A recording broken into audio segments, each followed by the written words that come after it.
In this lecture, we are just going to learn about how can we cut a small picture, small part of the picture rather than the big picture. And this is called a cropping in Photoshop. So I have this photo of tree in rock. I have the Photoshop open and I'm going to click on this, right?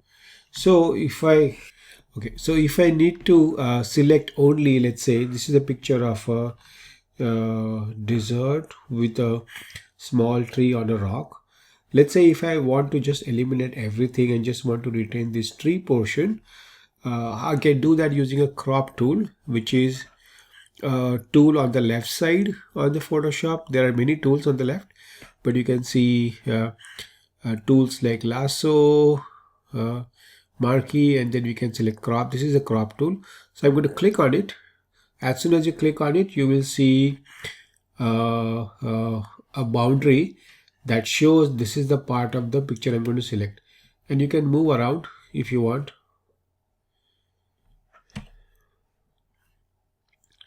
So this is the crop. This is the window which is using which you can select what part of the image you want. You can expand these windows or decrease the window. I'm just going to focus on my tree, and the moment you do that, the Photoshop is going to dim the rest of the portion, showing that meaning that you are not interested in many times. And you can again control your crop using this options that appear dynamically when you select a crop tool. Many times you want to select a specific aspect ratio, let's say 5:7. So Photoshop automatically adjusts that, and you can also swap the 5:7 to 7:5 if you want, right? Like say if you want to display on a big projector, you might need this resolution, or if you want to display on a, let's say, phone, this could be the resolution for you, right? And again, you can move around as you want, and once you are ready to accept the image, let me do that. Just click on the tick mark, check mark sign here. Once you check marks, it will remove the rest of the image and it will just retain the image that you are interested in. Okay, right? So that's the image now, which is cropped already.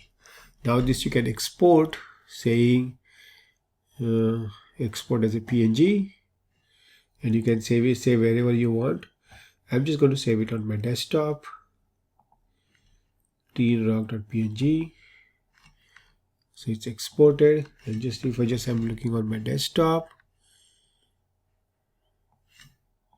that's the file. That's the crop file, and this is a PNG file, so you can upload it to any social network like Instagram, Facebook, Twitter, or anywhere. That's how crop works in Photoshop.